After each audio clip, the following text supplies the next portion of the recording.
This is Audio Galleries, conversations, connecting collectors and art enthusiasts.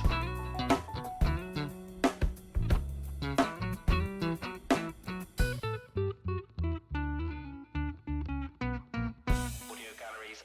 GM friends, GM welcome everybody.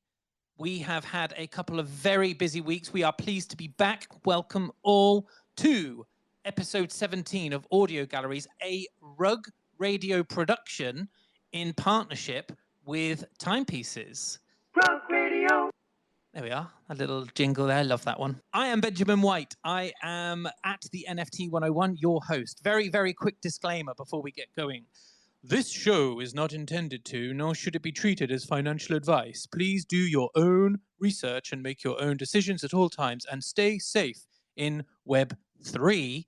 It's also a recorded Twitter Spaces that will go on to become a published podcast. So please consider this when requesting to speak. Can you all do me a wonderful favor and retweet the pinned post up in the nest, the first one, which is actually this Spaces itself. I would be very grateful if you would do that. Let more people know that we have a wonderful conversation going on right here and right now. Also, head down to the little purple button in the bottom right-hand corner. Some of you have already done that. Introduce yourself. Let us know who you are, who you're enjoying collecting, what you're loving in the art space right now. We want to hear it. We will read them all. We will reply. Okay. Very quick admin as well, like Audio Galleries project admin before we get going. Thank you to everyone who claimed their Muster the Monsters tickets over the last 2 weeks. For those of you who don't know, at Audio Galleries, as well as supporting artists with shows like this one, we're also building an IP and a wonderful storyline around a collection of monsters. Wonderful editions created by Doug from Toy Boogers. The collection is called Munch and Mumbo, and you can learn more about this in the Audio Galleries Discord. 1,500 tickets were claimed, and from now on, holders can burn those for different characters within the collection. No additional cost apart from gas, etc. And they'll be released over the coming months. Lots of fun. Okay, back to business. And talking of fun, episode 16 with Karen Jerzik. Goodness me, weeks ago now, 3 weeks ago. A lot of fun. She is a wonderful creator, brilliant guest. Thank you to those who minted Goofballs, her generative clay-made collection of goofy, nostalgic characters. We closed on 445 minted, which is fantastic. And I was able to send Karen her share of the mint, which was like 3.25 ETH. Who says a quarter? 3.25 ETH. Share of revenue for artists now sitting at over $185,000 in 16 episodes. That makes me feel very proud. Thank you to everyone who has contributed to that. Really couldn't be more grateful. Audio Galleries is an educational, art-focused Web3 project working to connect emerging and established artists with a community of digital art collectors and enthusiasts. Hosted each week. I need to change that line. Hosted most weeks. The show features an artist, either emerging or firmly established, who is focused on creating incredible work, making it available via the blockchain. I interview each guest, giving you, the audience, an opportunity to learn more about their style, their inspiration, their process, previous works, future plans, musical tastes. Great choice, Adi, again. During the show, we launch an open edition mint on OpenSea. Hello, OpenSea. It's an open edition mint with artwork provided by our guest and available to purchase between $15 and $75 US. Audio Galleries Mint Pass holders who mint this piece will also be rewarded with a second exclusive piece by the same artist. If you would like more information, follow Audio Galleries, who are in the speaker people there in the audience, or go to our Discord, subscribe to the newsletter. I don't know, all kinds of ways to get in touch with us. DM me. But yes, do that. I am joined today by Tristan from OpenSea. Hey, Tristan. Hey, Ben. I am okay. How are you doing? I'm doing fabulous. Good. Can't What's complain. new? Anything exciting? Anything exciting. Just had a lovely July 4th weekend, still sort of recovering from the vacation. Nice. And getting back into the swing of the chaos in Yep, Web3. there's a lot of chaos going on. I was Always. listening to GM Web3 earlier, Farouk, Mando, and OSF covering it over there. recommend you guys go back and listen to that if you want a real deep dive into what's happening in crypto and NFTs right now. We're not doing that. We are talking art. And we also have the Timepieces account on stage, as this is another Timepieces partnership space. Hey, Timepieces, have I got Tamika? Hey, Yes, how you doing, Tamika? I'm good. How are Good, you? good. How are you? What's new? What's good? Nothing much. We are incredibly excited to have Addie today. Yeah. She is a fantastic timepieces artist who participated in our DEEPAK Chopra collection, the 7 collection, and created a fantastic NFT edition cover for DEEPAK's 25th anniversary of the 7 Spiritual Laws to Success. Amazing. So I'm really excited to see her art being showcased again in this collab. Yeah, really, really looking forward to it. I caught up with Ardi about an hour ago. We had a great conversation. Really wonderful character. Can't wait to delve into this. So, our artist for today, as we said, it's Ardi Spiegelman, a former tennis player and model from Israel. Has been featured in publications such as Vogue, Vanity Teen, ELLEment, ELLEment. I get the play on words. It's an Elle magazine, I'm assuming, but yeah, different one. And has worked with amazing brands such as Armani, Swarovski, and Diesel. She has transitioned her focus in recent years to painting as a creative outlet and a form of healing, which we will cover in a moment. Her first one-of-one NFT, titled Vibrant Brainwash, sold out within a week of its release. Most recently, her paintings showcased as part of the Nifty Gateway show, Immersion X, displayed at Art Basel. And as Tamika just said, she was also part of the 7 collection drop by Timepieces and DEEPAK earlier this year. Was it earlier this year? Time just falls away. It was earlier this year. Yeah, right at the top of this year. That's right. Ardi, welcome. Welcome, welcome. How are you doing? All right? Yeah, I'm very excited and honored to be here. Well, the honor is ours. Thank you very much. I always do the kind of introduction that is very clear that I've kind of like just asked someone for a bio or, you know, checked out a website. I'm very uncreative when it comes to my introductions. So perhaps you would like to do us a bit more of a personal introduction. Why don't you give us a hello and let us know who you are and what you do? Okay, so first of all, hi everyone. Thank you so much for making the time to be here and listen and get to know me. Really excited. And don't really have the words to describe it. It's been such an amazing experience to work with Time and have their team really inspire me and push me to make art and like take that route in my life, which is not the path I was in before. And regardless to that, I was born in 1999. I don't know, I'm 24, from Israel originally. I moved to Europe to play professional tennis when I was 11. So I've been living in Switzerland for a few years in Roger Federer's academy, and then in Novak Djokovic and Zagreb, and kind of had that life for until I was 16, 17.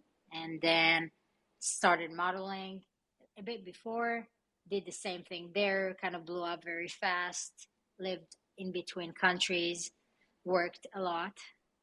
And a year ago, I kind of got to a point that I'm no longer willing to live with the level of abuse that modeling and acting world bring, and decided to choose my own self and like my life rather than be that a tool in a bigger system that is just a vicious cycle that will never bring me any happiness, regardless to physical or material success or like whatever it comes with. It will never be equal to my well-being. I have an amazing therapist who told me to start paint and start releasing a lot of trauma on the canvas, and that's what I did, and one thing led to another.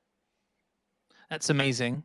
First of all, like, huge congratulations to you. It's a incredibly brave step that I'm sure many people wouldn't have taken and would have continued on the path they were on because that's the path they knew. And I think it takes a great deal of bravery to put yourself out there like that. Also, congratulations and fair play to your therapist, because who would have known that you were such a wonderful artist? She's the and best. She's this woman. I'm telling you, she's the reason I live in the States. Like, she's the one who pushed me to do the most brave and profound and honest choices in my life. I owe her my life, and she probably should get 25% of my earnings for the rest of my life. well, But I should not there tell you her are. that. Don't say that too loud. Nope. Definitely Adi, not to her. You've already touched on it then, like a very varied career, modeling, tennis. We've got some insight there into like how you took the step to become an artist, but that isn't necessarily like how you became an artist, right? Like, have you always known that art was something that you loved and that you were good at? Is it always been an outlet for you? Like, what encouraged you to say, okay, I'm going to turn away and move into something else? And art, is that something else? Like, what were the steps that led to that decision? I actually love that question. So if you saw how I painted or how I'm drawing, it's a shame. It's embarrassing.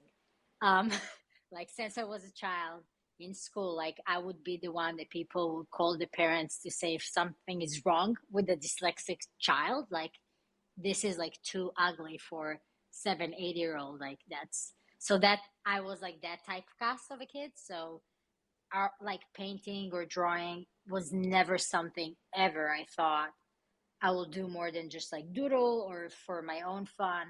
But it's not something I was talented or good at.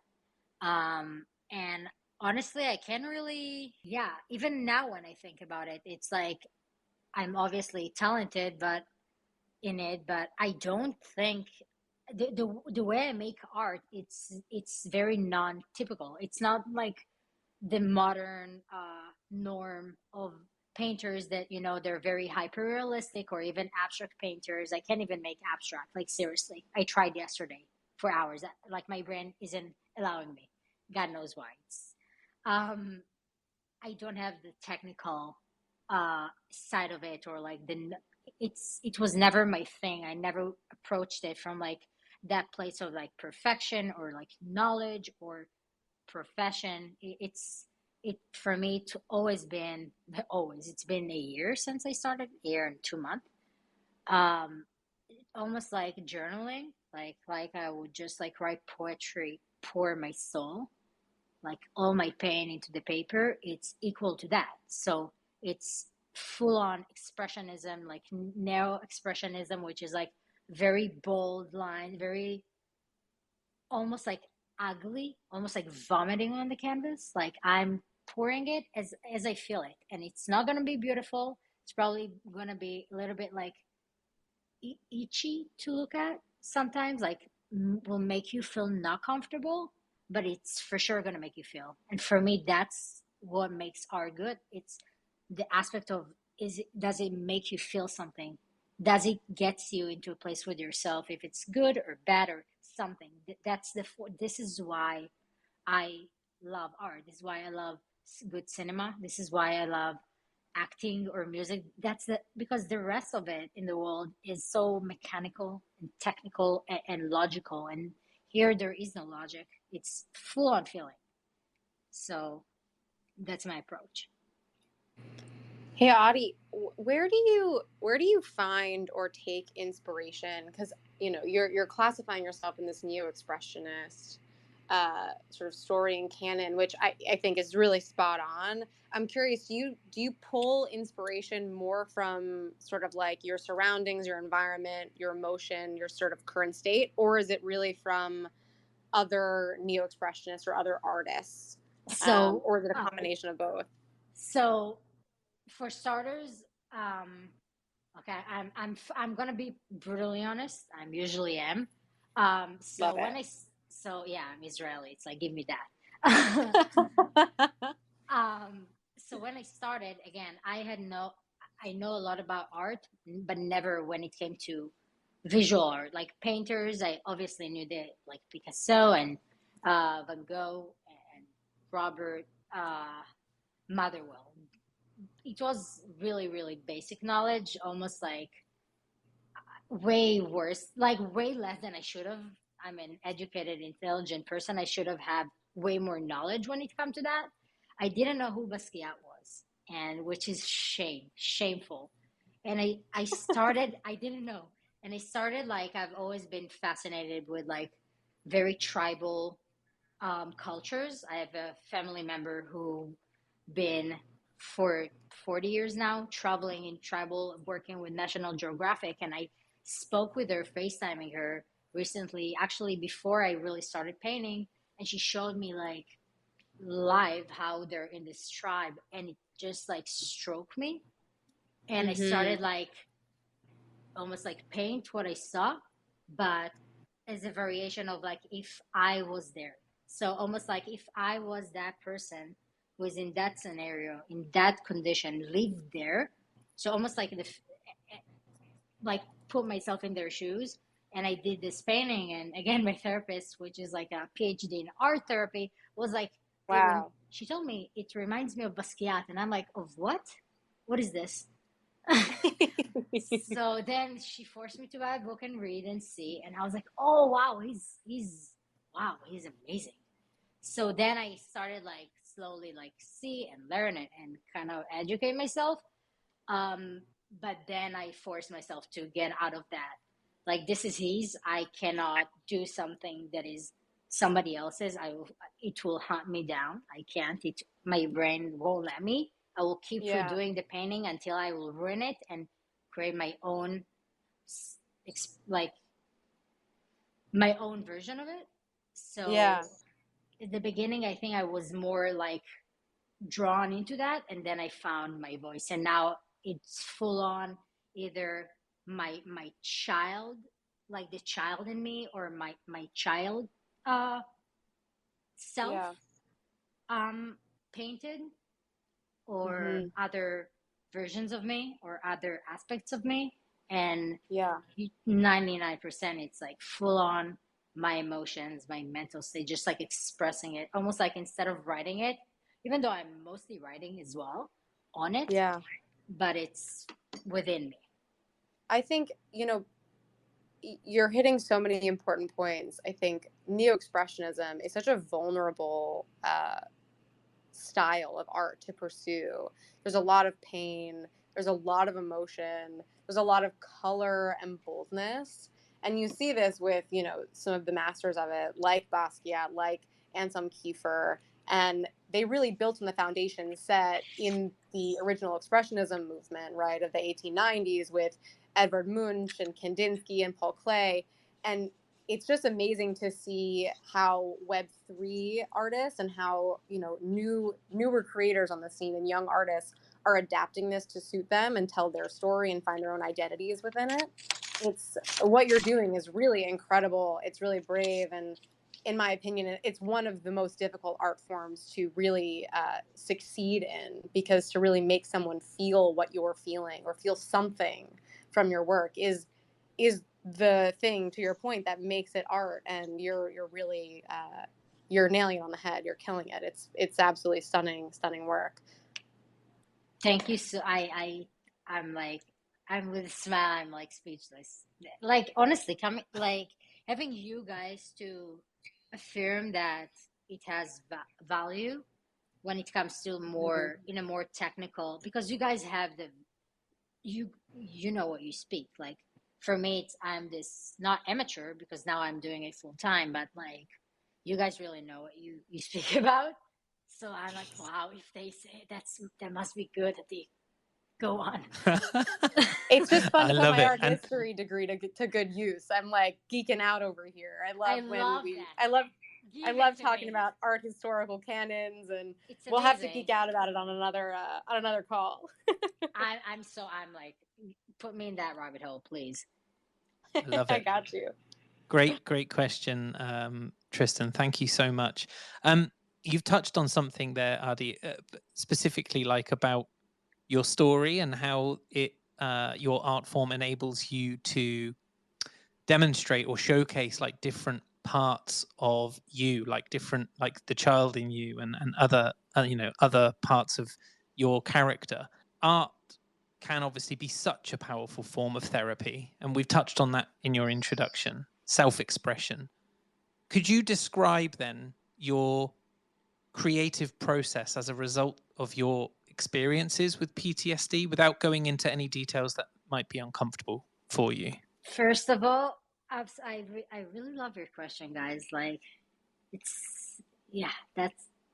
it's so refreshing for me. Sorry for going out of topic, but it's even Not at just all. like this space, like that type of podcast, or it's not podcast, it's a space, but like compared to everything, every type of interview or TV interview or meeting I had my entire life, tennis or modeling, it's so honest and real and like actually attached to real life and not this matrix, like fake vicious cycle that social media creates.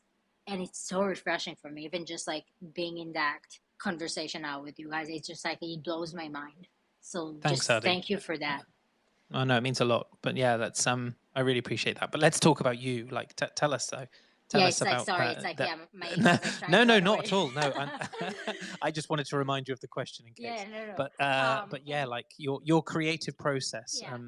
Particularly linked to kind of that PTSD thing that you spoke about in your video so eloquently. So basically, usually when I can only speak for myself, so a lot of things that I realized in the past year was that my brain, there's so many holes in my memory and dissociated parts in my past and in myself, that almost like if someone else in your life would experience it, so in a logical thing you understand it, like you don't understand, but like, oh yeah, that happened to her.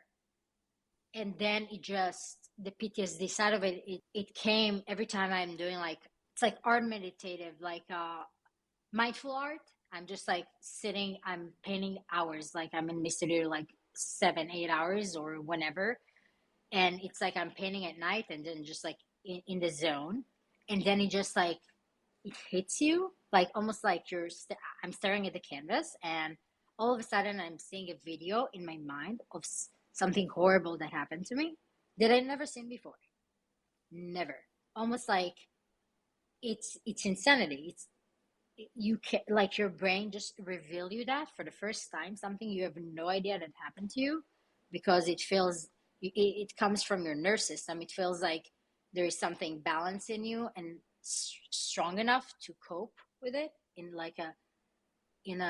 from like a dorsal neurological survival place, that you won't develop like a schizophrenia as a result of like that level of trigger. And it just like attacks your brain. And then I'm just like breaking down and putting it on the canvas as it is. That's amazing. And so you're painting memories that perhaps your brain has kind of, from a survival point of view, just kind of like buried and tried to hold from you so that you can kind of like continue as normal. And these memories, visions, I think memories is probably the better word, are kind of coming back to you, and then you're taking that moment to capture that in your style from a painting point of view, and also you work in graffiti, right? Yeah, I'm mostly doing like mixed media. It's just like, so it's graffiti, acrylic, paint sticks, oil, like oil sticks, not like oil, like brush color. And again, it's just like most of the times I'm like in front of the canvas, like trying to plan what I'm painting, and obviously fails. It will never work because I'm not that type of painter. And then like something will hit my mind of like, holy fucking shit. It's like, what the fuck was that? And then I'm just like literally taking that, putting on the canvas.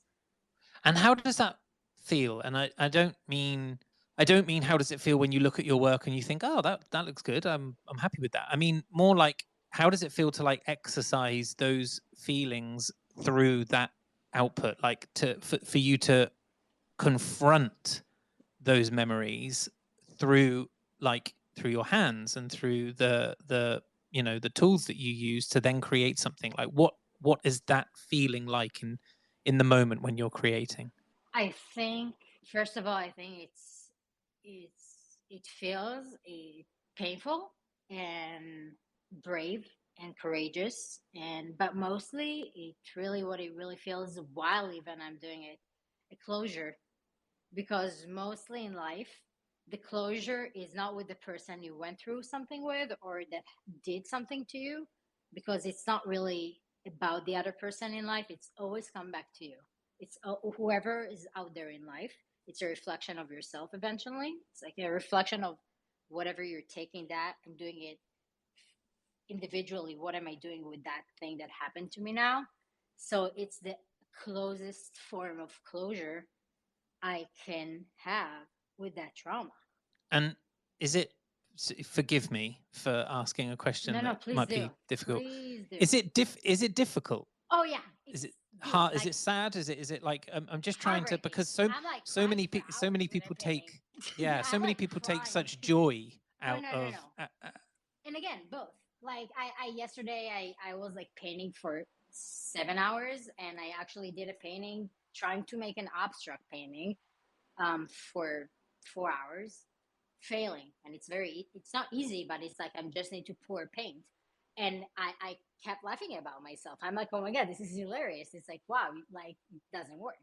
And then I just took like the spray paints, and I'm like try to make a abstractive thing of like, I don't know how to paint abstract with a smiley. And I was like cracking up the entire time. One of the best experience I had in my studio. So that's super fun. And I'm doing so much of my work as well these days from that place as well, because it's obviously it's the joy about being an artist, and everything in life is having like the evolution and develop and grow and expand. So I don't want to just like stuck in the shell of pain and misery and without growing out of it. That will be the core, but like there's so many other beautiful things. It's not just one thing, it's all of it.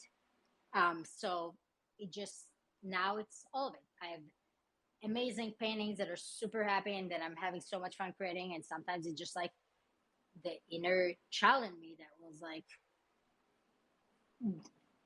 God knows what, like abused, and it's painful. But then I will go to a different one, and just like I'm so ADHD, so I'm doing like 5 paintings at a time usually.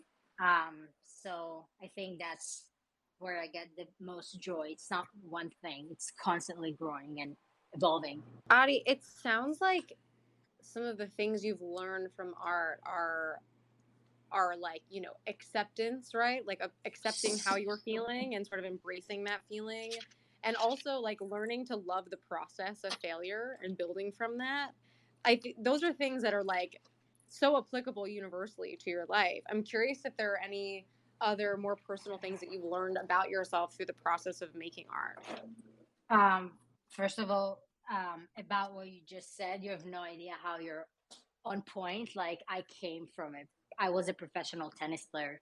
In my Oh mind, yeah. what I would be in Starbucks, the person next to me get the order before me, I failed. It would hunt me down. Like, so Yeah. doing that switch to like enjoying the fact that it's not even about failure, but like how many times it's not gonna work the way I want to.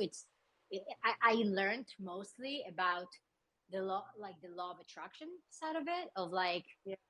the more I will try to latch onto the control, like I will go there from a logical place because I know what I want. It will constantly always gonna fail, and the more control I'm letting go of, and the more trust I have in me and in my ability and in my feeling and my essence when I'm painting, the more flowing and honest it will be, and therefore I'm going to keep that painting, just paint over it. And I learned that in the most like intense way. I don't think that just showed me over repetitively more than any other things in my life. It just showed me, taught me that about my life as well, and life in general. um and I learned so much. I learned like what happened to me, and it's like Yeah.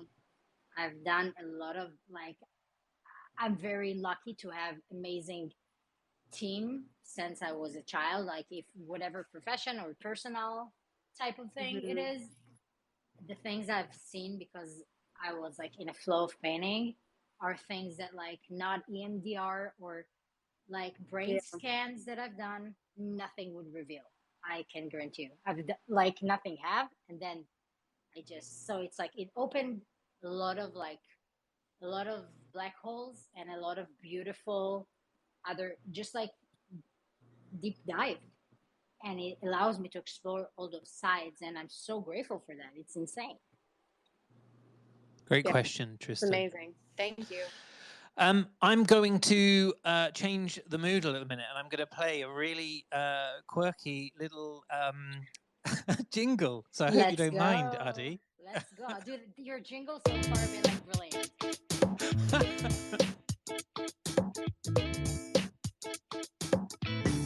Artist Edition is live. Woo, okay. Yes, this means that Adi's beautiful artwork in between is now live on OpenSea for anyone to go and mint. You can just go to the homepage, opensea.io, and down in the notable collections, you will see Adi's piece. It's called In Between.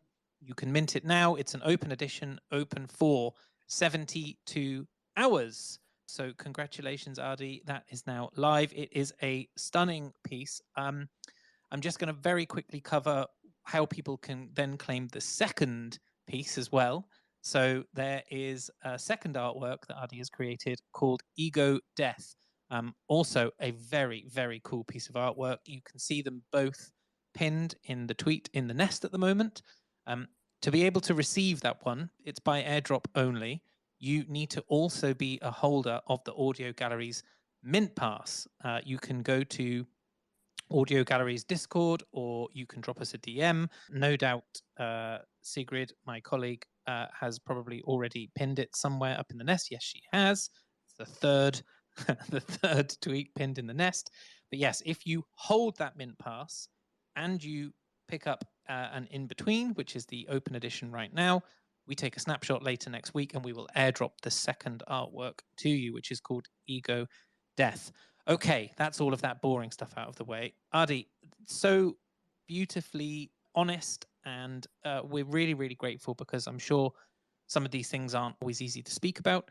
But I would like to just change direction a little bit, and I'd like to talk about you in this space specifically. Like before we move into telling us about those two pieces of work that you've created for audio galleries, tell us about how you discovered Web3 or how you came to work with Time. Like, what has your introduction to this space been like for you? First of all, so once I got in, once I was introduced to, okay, let me rephrase it. Rephrase? Yeah, that works. Yeah, my English just left my brain for a second. So I was, it was, I think, when Time, I kind of, the first introduction I had to the space was in the Genesis, I think, that Time did, that I was still modeling. I just signed with IMG Worldwide, and all the ego and all the shit, just like all the huge campaigns I wanted for years, and just like vice president signed me. It's like the worst version of myself, probably the most self-loathe I had, just like super model bitch vibe. So I came like to set, and I was like the me and another model for like Julie Pacino's piece, like Genesis, and of the Genesis of Time, if I'm not wrong. Don't even TIMEPieces, you might know the name of it. The generational wealth one, or the Creating slices a of time. I think Yeah. Yep. Build a better future. Yep. Yeah. So I was like, I didn't understand what is going on. Like, I didn't understand what NFTs are. I was very confused. And then trying to understand what Twitter is, like, in a more invasive way, I was just like, I had no idea what is, like, it made no sense for 4 months. Like, crypto, NFT, Vault, like, I felt so dumb. So dumb. And so that was the entrance to it. Very, very nice. But the people, wow. the people, the community. I was shocked. I couldn't believe like how almost like for the first time in my life I experienced a group of people who elevate each other, support each other when it comes to art. Um, just full on happy to see other people succeed and doing something to help them succeed. It made no sense to me. I didn't believe it. Again, I'm coming from the like Instagram, social media, like physical, materialistic matrix models, like fashion weeks, girls fucking drugged each other before, like horrible shit. Like tennis matches, the same, putting shit like in like other players' water, like insane. And I couldn't believe it. And then I saw that it's staying like that. And so I was like, oh my God, that's what a beautiful, wow, there is another version of human. Like they're oh wow, there is this as well, other than everything I've experienced before. There is, so now it's almost like, oh wow, that's, now the universe kind of showed me a different side of how things are operated and how people choose to be and operate and exist and behave. And I was drawn to it and fascinated by it, and so like happy to be, instead of like anxiety that social media usually brings me, it brought me so much comfort. I love that. And I feel exactly the same. I was scrabbling around here 2 years ago wondering what the hell was going on. And it took me quite a while to figure it out. And I still haven't really got it figured out entirely. But the one thing that made me persevere was the community around me. That there are so many people in the space that are just wonderful and happy to help bridge a gap. And so I'm with you all the way there, Adi.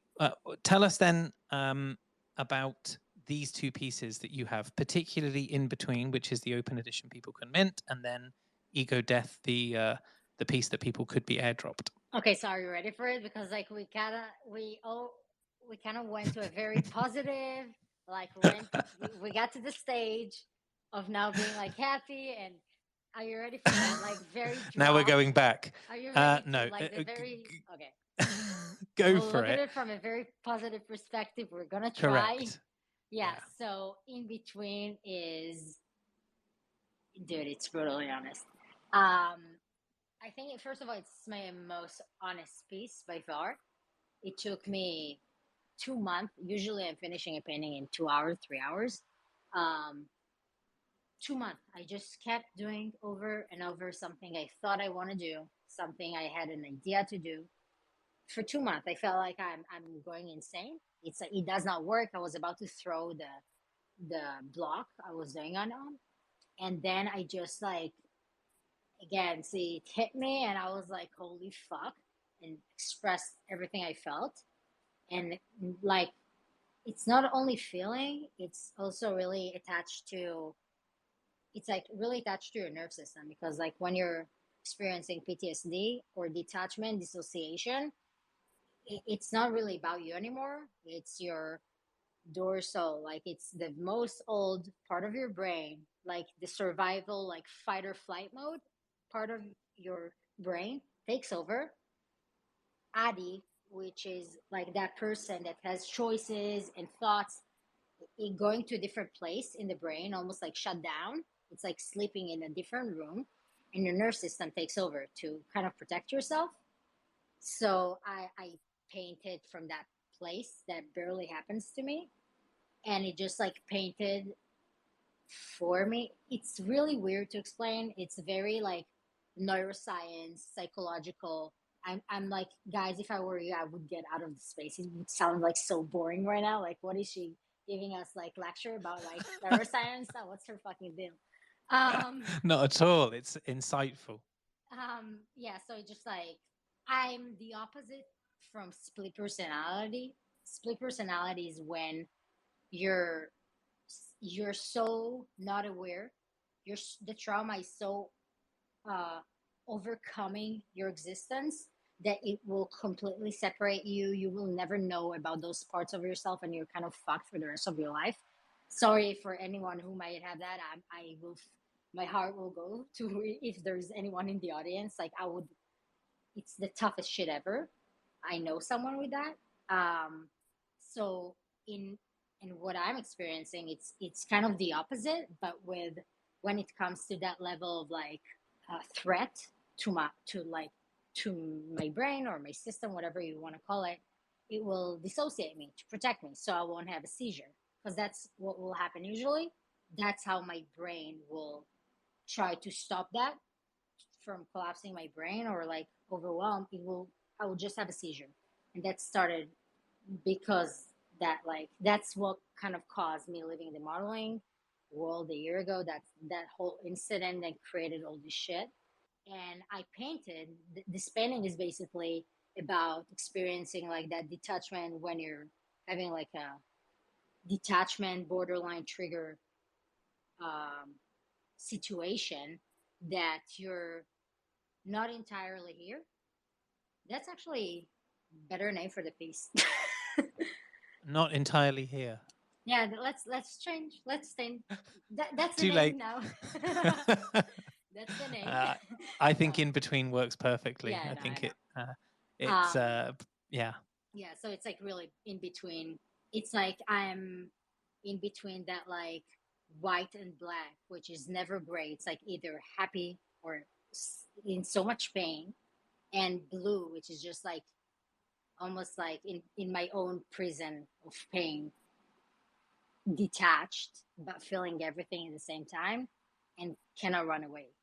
I could see that. I could see those bars, that prison look. I could. It's if someone had asked me to analyze and take a guess, I see it. I think it's really, really clear. It's a beautiful piece, really, honestly, so well, like so beautifully. It's come out so beautifully as well. The digital version of your painting, and you can see it's got so much texture in it. It's really incredible. Thank you so much. And Ego Death, the second piece. Yeah, that's more fun. That's more cool. So that's yeah, Ego Death is like I think when I decided to kill that version of me that was alive instead of me that is speaking now for 9 years, 8 years, all the years that I was modeling in, it was almost like a different version of me that had to be created in order to survive in the modeling industry, because it was so abusive. So it was part of me. I was convinced it's me for 8 years, and then you just realize that that's not you. It's not you. It's a complete egoic version of you, almost like have you any one of you ever saw Mr. Robot? No, No, I haven't. huh? I just Sorry. like that's no one. Yeah. Now I just ran it. I just ran it. No, so it's again, it's not a split personality because you're not aware of split personality, and like once you have that, you're like fucked for life. You cannot get away with it. No meds, no nothing. This is just like a complete like your survival mechanism to protect you from like experiencing those horrible things that are permanent. But it just one day, I was able to see that it's not me, and letting that go of something that was so-called trying to protect me and now was hurting me so much, preventing me from experiencing happiness or my authenticity or my joy that doesn't exist in that like version of me's eyes. It's just about like what's at least painful. Joy doesn't exist. So letting that go, which is again, it's all ego, because the human ego is there to protect us, to prevent us from being abandoned or feeling pain or feeling hurt. But it usually hurts us because it prevents us from experiencing and taking risks and being vulnerable. So letting that go was the hardest shit I've ever had to like. That battle, my ego found ways then to come back. I'm telling you, in the most creative ways. I was like in awe. I'm like, you fucking asshole. How did you like masking itself in different variations of things? Like fascinating. I'm like literally talking with like, and I've learned psychology for years as well. So I'm just like fascinating by seeing myself from the side. I'm like, this is unbelievable. And I was convinced I'm beating it. And then I'm like, no, you bitch. Like you have, like you're delusional. Like it's right here in something else. Trying to sabotage you something else. Don't be fool. Um, so that's kind of that when I really cut that version of me full on and decided to just let it go because it doesn't serve me anymore. It nothing but hurts me. And once I know that, I cannot blame anyone that whatever people did horrible things to me. Once I'm aware, I have the choice, and therefore it's in my hands. It's my responsibility, and it's up to me. So if I want to cause myself harm and continue to suffer and being in that misery of blame, I failed. It's only because of me, and I'm the reason I still feel this way. And that's what like that ego wanted because it's comfortable in that place, and just letting that go is that piece of like just like separates, almost like deconstruct my existence physically, rip it off, separates it from each other, and just choose the parts I want. And that's it with that. You like so clearly portrayed that in this second image in Ego Death. I'm blown away because I'm listening to you speak about this process of letting something go that's not good for you. And I'm seeing on the left-hand side, right, very much you transitioning into this lighter, this cleaner, this like more crisp image, this way that you can see yourself. And then on the left-hand side, it's like it's layered and it's complicated and it's messy, and you sort of start seeing parts of that left side creep in on the right side, but it's being overcome by this lightness. So I don't know if that was like the intention in what you were trying to like portray visually, but I'm absolutely getting that, like that struggle, that constant battle that you're in this image. It's so powerful and beautiful, and I just totally commend you. I mean, it's just like amazing job conveying such a complicated story about sort of like that overcoming of challenge in your life and finding the things that are, you know, rewarding to you and freeing and you know, covering and painting and using your process to overcome the things that are hurting you or detrimental. I mean, it's so powerful. I'm very moved. Thank you so much. And I'm like, you make me blush. I'm like, I don't know what to do. I don't know what to say. I'm like so honored. Thank you. It's fantastic. And yeah, Tristan, thank you so much for your contribution today. So yeah, on point. I completely agree. Okay, well, look, let's move to another bright place. Let's talk about the future. Adi, have you got plans? Have you got collections that you're working on? Have you got collaborations, perhaps? Like, what does the future, short term, medium term, long term, however you want to put it, what does the future look like? Actually, I decided to be brave and start doing graffiti in the street and be arrested and be shipped in a cage to Israel and film. No, I wanted for a while. I'm like, can I do that? Like, can I be one of those cool people? And I was like, dude, you're gonna be sent home so quickly. So no, I wish I could do graffiti and kind of embrace that, but like, hell no. Yeah, so I'm actually doing a solo show in with a gallery, contemporary gallery in Lisbon. That boutique gallery that I didn't even know actually worked with like known artists. And the other day I saw, and I was like kind of shocked that like they even wanted to do a solo for me. I'm like, you guys have famous artists. Why me? Like I've done nothing.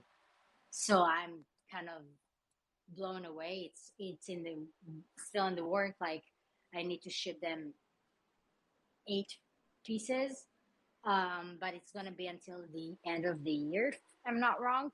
So am I gonna fly there? And it's gonna be like the first physical kind of thing I will do. in the gallery and this whole thing. So I'm really, really, really excited for that. I'm Amazing. also having a piece in Julie Pacino's movie that she just finished filming that is very exciting for me, because that one piece kind of evolved into a whole collection that I'm doing now of those kids that, again, while I did it, I had no idea what I'm doing or painting. God knows what it was. And then it's like, oh, different stages of like youth in trauma, but like in a very beautiful, like innocent, almost like sarcastic way. Very sarcastic. So it's light, it's cool and edgy. So I'm like gonna do 20 physical pieces, like I'm really proud of that. So once the time is like feels right, I'm gonna drop that. And just wanna learning and being inspired by so many amazing artists in this space. God damn it, it's unbelievable. I gotta say, like, thank you, X. And I'm pretty sure he's not here, but like, dude, I love his art so much. He's so awesome. And Jake and Perrine and so many other amazing artists and painters here. And Naya, I never met her personally, but she's amazing. Like, her work is beautiful and endless amount of creative AI, which I will never know how to do. Respect to you guys. Just like it's beautiful because it brings me so much inspiration, and I'm educating and in awe, and it's just amazing. So just I want to focus on more on that as well. Also, just like kind of suck in from others. I love it. Yeah, so much inspiration in the space right now. Okay, well, look, we have some quick fire questions, and then I'm happy to open it to the audience if there's anyone in the audience that wants to come up and ask a question or make an observation. So very, very quickly, while anyone who wants to come up requests to, Adi, here are some little questions I ask most people, and it's quick fire. So tell me your favorites. So I would like to know your favorite movie. Just go with it. Don't judge me. Okay. That's my favorite comedy. I've seen it 40 times. Again, don't judge me. Saved me. I didn't expect it. I'll be honest. That's like that's my favorite comedy. This is like my comfort movie. When it comes to like my actual favorite movie, Clockwork Orange, by far. Oh, wow. Yes. Awesome. Favorite artwork or NFT? It's gonna be, I think, either one of Perrine's later pieces. Actually, what she did for DEEPAK, it blew my mind. I couldn't believe. And the painting she did of me. No, I'm joking.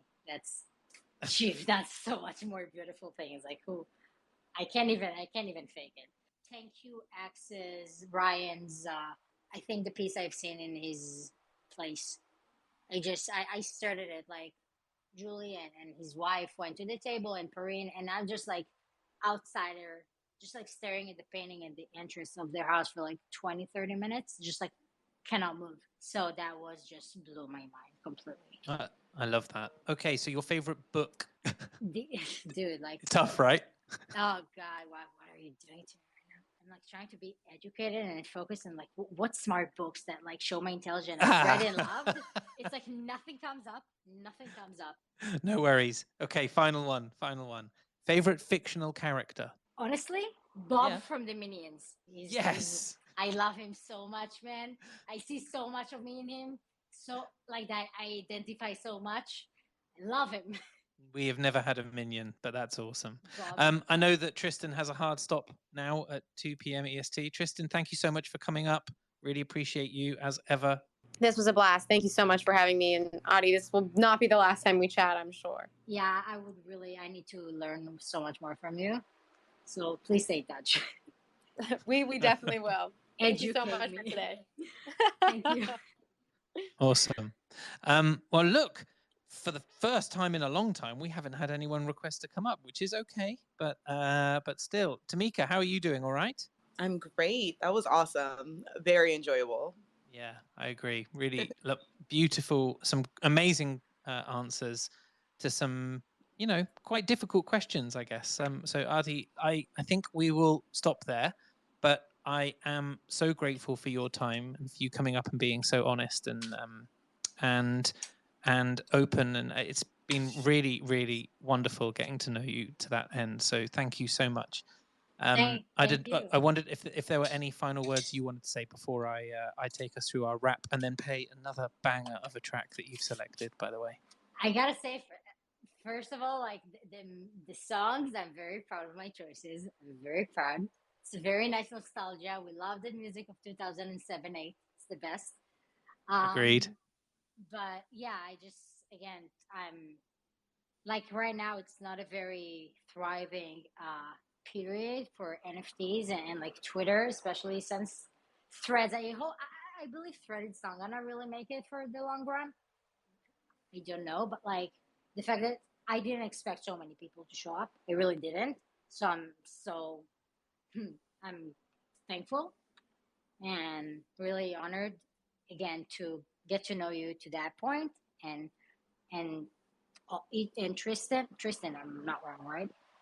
That's right, Tristan, and just have amazing questions that will probably help me down in the long run, and I will have to with myself just ask myself again those questions, and just like share that side of me, and or like that chapter of my journey, which is that's like why we're here. It's like this is what art is about. Like if it's not being honest, vulnerable, exposed, why on earth? Like why the hell are we here for? 100% agree. And I think you've done an amazing job of answering them. And if you ever want to come back and answer them again, you're very, very welcome. So thank you so much. Everyone, next week, we are back with another Timepieces artist. We've got Crix, as I refer to him. Absolutely beautiful artwork. I was chatting with him earlier in Nigeria, and we had a great conversation. I'm certain it's going to be another wonderful conversation next week.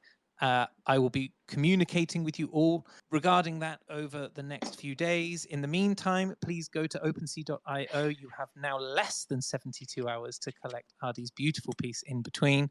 And remember that there is a second airdropped artwork for those who collect it and hold an Audio Galleries Mint Pass. Thank you to the team from OpenSea for coming up today. Thank you for Timepieces.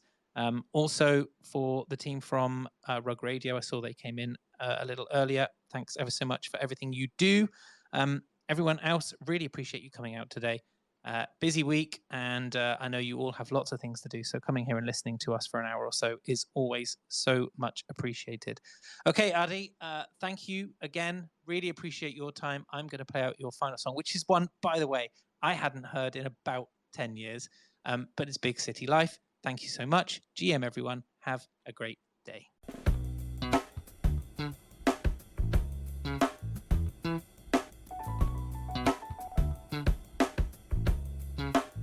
This is Audio Galleries.